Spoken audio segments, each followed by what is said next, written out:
তখন পুরোহিত বললেন, কালো মেঘ অর্থ হচ্ছে কালো ঘাড় মিথ্যা দৃষ্টি, যেগুলো মিথ্যা দৃষ্টি, ঘাড় মিথ্যা দৃষ্টি, এগুলো হচ্ছে কালো মেঘ। এগুলো খেয়ে ফেলা মানে আপনার সন্তান রাজা হয়ে মিথ্যা দৃষ্টিকে দূরভূত করে সম্যক দৃষ্টিকে ধারণ করবেন, সত্য ধর্মকে প্রতিষ্ঠিত করবেন। এটা হচ্ছে সেই শুভ লক্ষণ। তারপর হচ্ছে আরেকটা, এটা কি, এটা হচ্ছে একটা বিশাল গাছ, নিচে অনেক গভীর শিকড়, উপরে অনেক উঁচু গাছ, বিশাল শাখা পল্লব, ডালপালা। অর্থাৎ আপনার সন্তান যখন চক্রবর্তী রাজা হবে জম্বুদ্বীপের, তার আজ্ঞা আদেশ মানুষ তো রক্ষা করবে, নাগরা পর্যন্ত মেনে চলবে, ভূমিবাসী দেবতারা, নাগরা, তীর্থক প্রাণীরা পর্যন্ত তার আদেশ রক্ষা করবে, এবং দেবতারা পর্যন্ত তাকে সমীহ করবে, তার আদেশ মেনে চলবে। অর্থাৎ উপরের দিকেও তার আজ্ঞা চলবে, নিচেও চলবে, সমতলে তো চলবেই চলবে পৃথিবীতে। সেটা হচ্ছে ওই গাছের খেয়ে ফেলার লক্ষণ। এখন তিনটা পজিটিভ এখানে, একটা নেগেটিভ হচ্ছে কি, সে ভাই দেখে মেরে ফেলবে। তো মা চিন্তা করলেন, আমার ছেলে রাজা হয়ে মিথ্যা দৃষ্টির আমার মেঘ ধ্বংস করে সম্যক দৃষ্টিতে আকর্ষণ করবে, সুতরাং এই ছেলেকে পৃথিবীতে আনতে হবে। তখন উনি বললেন পুরোহিতকে, আমি সন্তুষ্ট হয়েছি আপনার ব্যাখ্যায়, আপনাকে আমি পূজা করব, সম্মান করব, তবে আমার সিদ্ধান্ত হচ্ছে আমি সন্তানকে রক্ষা করব, জন্ম দেব, সে যাতে রাজা হয়ে এই পৃথিবীতে অধর্মকে দূরীভূত করে সদ্ধর্মকে জাগ্রত করতে পারে, সেজন্য আমি তাকে আনবো, রক্ষা করব। কিন্তু আমি এই কথাগুলো রাজাকে বলবো না, রাজা হয়তো এগুলো মেনে নেবেন না। তখন পুরোহিত চিন্তা করলেন, পূজা পেলেন, অনেক পূজা সম্পদ টাকা পেলেন, আমি যদি এখানে থাকি, রাজা যদি এই কথাগুলো আমার থেকে বের করে ফেলে, আবার কি বলেছে আমাকে বলো গোপনে গোপনে, তাইলে তো আমি আবার ফেসে যাবো, আমি চলে যাই। উনি কি করলেন, রাজা থেকে বিজয় নিয়ে সে সম্পদ টম্পদ নিয়ে অনেক দূরে প্রত্যন্ত এলাকায় চলে গেলেন। চলে গিয়ে ওখানে যখন যাচ্ছেন, ওখানে উনি একটা পাহাড়ে অনেক ভান্তে ধ্যান করেন, অরহত ভান্তেরা ওখানে অবস্থান করেন। তো ওখানে গিয়ে উনি দেখলেন যে কি বাঘ বসে আছে, সিংহ বসে আছে, সাথে ভেড়া, ঘোড়া, ছাগল বসে আছে। বাঘ কেউ কাউকে খাচ্ছে না, হরিণ ভয়ে পালাচ্ছে না। উনি দেখে অবাক হয়ে গেলেন, কিরে বাঘ তো হরিণ খায়, এখানে তো খাচ্ছে না, পাশাপাশি বসে আছে, কি একটা মৈত্রীর অবস্থা। এবং সেই অরহত ভান্তে, যিনি সেই কুটিরের বড় ভান্তে, উনি ওই তীর্যক প্রাণীদেরকে বিভিন্ন কিছু খাবার দিচ্ছেন। উনি ওখানে গিয়ে ওগুলো দেখে জিজ্ঞেস করলেন যে ভান্তে এগুলো কি, মানে এগুলো কি দেখছি, অবাক হয়ে গেলেন যে এখানে কিভাবে সম্ভব, বাঘ আর হরিণ একসাথে বসে আছে, কেউ খাচ্ছে না। তখন বলো এগুলো কি, প্রশ্ন করলেন। ভান্ত রহত ছিলেন, দিব্য জ্ঞানী ছিলেন, জাতিস্বর জ্ঞানী ছিলেন, দিব্যচক্ষু ছিল। উনি দিব্যচক্ষু দিয়ে দেখলেন এই সন্ন্যাসী, এই পুরোহিত কাশ্যপ পুত্রের সময়কালে পাঠ্যান শুনেছে, অভিধর্ম শুনেছে, আয়তন শুনেছে। বান্তরা আয়তন নিয়ে যখন আবৃত্তি করছিলেন, আয়তনটা অভিধর্মের কথা, সরায়তন আমরা দেশনার মধ্যে বলি, এই কথাগুলো উনি শুনেছেন সাপ অবস্থায়। তখন চিন্তা করলেন ওনাকে আমি পারমাত্মিক দেশনা দেব। উনি বললেন, হে সন্ন্যাসী, এগুলো সব আয়তন, এগুলো সব কি আয়তন, এগুলো এটা গোড়া, এটা সিংহ, এভাবে বলেন নাই। কারণ লৌকিকভাবে বলতে গেলে এটা গোড়া, এটা মানুষ, এটা প্রাণী, এভাবে বলা যায়। লোকোত্তরভাবে বলতে গেলে সবকিছু কি আয়তন, সবকিছু কি আয়তন।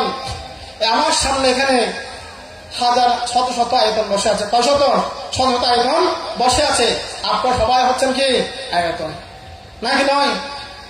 আপনারা আয়তন, কি আয়তন, সর আয়তন, কি আয়তন, সর আয়তন, ছয়টা আয়তন। চক্ষু আছে নাই, চক্ষু, কর্ণ, নাসিকা, জিহ্বা, কায়, মন, ছয়টা আয়তন সবার মধ্যে আছে। পরমাত্মকে যদি বলি এখানে কোনো নারী পুরুষ নাই, পরমাত্মভাবে বললে, লোকোত্তরভাবে বললে, লৌকিকভাবে বললে বিনাজুরির আছে, হ্যাঁ, জলদির আছে, বাসকের আছে, চিতামার আছে, মানমা, কঞ্চঙ্গা আছে, এগুলো কি লৌকিক কথাবার্তা। পরমাত্ম যখন বলবো আয়তন আছে, কি আছে, আয়তন আছে, এছাড়া কিছু নাই। এখন বান্তে সন্ন্যাসীকে বললেন, এই সন্ন্যাসী, এগুলো সব আয়তন, এগুলো কি সব আয়তন। হয়তো আপনি কি করছেন, সন্ন্যাসী প্রশ্ন করছে যে আপনি কি করতেছেন। উনি বললেন আয়তনকে আয়তন খাওয়াচ্ছি। আয়তনে কি? আয়তন খাওয়াচ্ছি। যারা খাচ্ছে তারাও আয়তন। যে জিনিসগুলো রূপায়তন, শব্দায়তন, গন্ধায়তন, এগুলো কি বস্তুকে বলা হয় রূপায়তন। এখানে যা কিছু বস্তু আছে সবগুলো হচ্ছে রূপায়তন। কে আয়তন? রূপায়তন। চোখের আলম্বন, শব্দগুলো কানের আলম্বন, ফুলের স্যানগুলো নাকের আলম্বন, পানীয় রস খাওয়া জিনিসগুলো জিহ্বার আলম্বন, স্পর্শে ঠান্ডা গরম শক্ত নরম শরীরের আলম্বন, এবং চিন্তার বিষয়গুলো মনের আলম্বন। তাহলে আলম্বনকে খাওয়াচ্ছে, সব সব আয়তনকে খাওয়াচ্ছে। এভাবে যখন উনি কথাটা বললেন তখন কাশ্যপ বুদ্ধের সমকালের সেই ঘটনা, সর্প অবস্থায় যে আয়তন শব্দ শুনেছেন, অভিধর্ম পাঠ্যান শুনেছেন, সেই স্মৃতি জাগরিত হয়ে গেল। সন্ন্যাসী গায়ে কাপড় দেন, উনি উলাঙ্গ সন্ন্যাসী, কিন্তু আয়তন শব্দ শোনার সাথে সাথে ওনার থেকে মনে উৎপন্ন হয়ে গেল ও আয়তন, এটা ধর্ম কথা। ওনার জ্ঞানটা চলে আসছে। উনি সাথে সাথে বসে পড়লেন, হাঁটু গেড়ে বসে মাথা নিচু করে মাটির সাথে একদম নিচু হয়ে বসে আছেন, যেহেতু কাপড় নাই। লজ্জিত হলেন, এতক্ষণ লজ্জা ছিল না, এখন লজ্জা চলে আসছে। তখন ভান থেকে বললেন একটি পরনের কাপড়, যেটা অন্তর্বাস চিদর বলে, একটা কাপড়, রং কাপড় ওনাকে দিলেন, ওটা উনি পরলেন। পরাবার বলছে ভান্তে আমি আপনার কাছে সামান হব, ভান্তে হব, আমাকে দীক্ষা দিন। তখন ভান্তে তাকে কি বললেন? সামান্যত্ব এবং উপসম্পদা দিলেন। দেওয়ার পর উনি ওখানে প্রবর্তিত হয়ে ভান্তে সান্নিধ্যে থেকে উনি ধ্যান চর্চা শুরু করলেন। ধ্যান চর্চা করতে করতে কিছুদিনের মধ্যেই সেই সন্ন্যাসী চারি মার্গ চারি ফল স্থিতাবর্তী সগতগামী অনাগামী অরহত্ত মার্গ ফল লাভ করে বিমুক্ত হলেন। পুণ্যার্থীগণ, 4 দিন পাঠ্যান পাঠ চলেছে, মহাসাধু পাঠ্যান সূত্র পাঠ চলেছে, মহাসময় সূত্র পাঠ চলেছে, ধর্মচক্র প্রবর্তন সূত্র পাঠ চলেছে, বিবাহানন্দ সূত্র পাঠ হয়েছে, রতন্যাস পরিত্রাণ এবং জিনবন্ধের গাথা আবৃত্ত হয়েছে, পাঠ্যান আবৃত্ত হয়েছে, তারা রাত বেগে আবৃত্ত হয়েছে।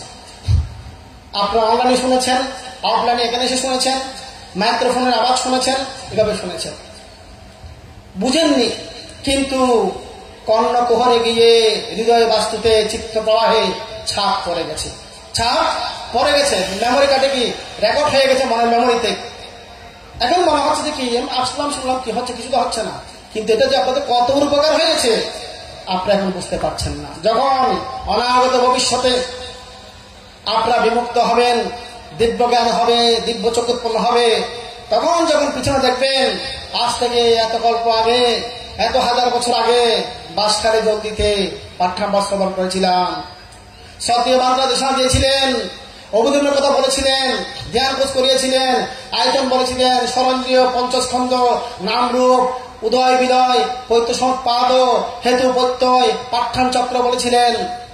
এগুলোই আমাকে আজকে এই পথে এনেছে, এই বিমুক্তির রাস্তায় এনেছে, আজকে আমাকে মুক্ত করে দিয়েছে। তখন আমার প্রতি, আমাদের মৃত্যু সঙ্গের প্রতি আপনাদের কৃতজ্ঞতা আসবে, চোখে পানি পড়বে তখন। এখন অনেকে আমাদের মৃত্যু সঙ্গের প্রতি বলেন, আমাদের প্রতি বলেন, অসন্তুষ্ট হয়ে যান, অভিমান করেন, রাগ করেন, একটু 19-20 হলে 22-20 করি না, 19-20 করি, অতটুকুতে ছাড় দেয় না।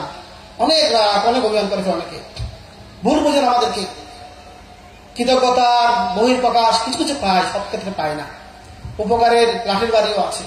তাই আমাদের শিষ্যদেরকে বলি, আমার অনেক বান্ধরা বলে বাঁধতে একবার দেখা নিতুম আর কি লাঠি বাড়ি এত ভয় করি, তো হয়তো হতা দিনে বাড়ি মারে হারাবে আহ যাই চাকরি করে হত্যা না হয় আমি গরম দে হ্যাঁ দিয়ে আই উপর লাঠি বাড়ি হাই বেল্লাই আর তো পড়া মাত্র অসীমতি বই তাও দেখা দিদি দেখা দিয়েও সাহায্য করছো উপহারও করছো, সমালোচনা করার অসুবিধা নাই। আগে আমি মানা করতাম, আমার বিরুদ্ধে কিছু লেখার দরকার নাই, এখন থেকে বলছি আপনার থেকে যা ইচ্ছে তাই দেখেন, সমস্যা নেই। ফেসবুকে আজ থেকে উন্মুক্ত করে দিলাম, ইচ্ছা মতো গালি দেন, সমস্যা আমার নাই, আপনাদের আছে।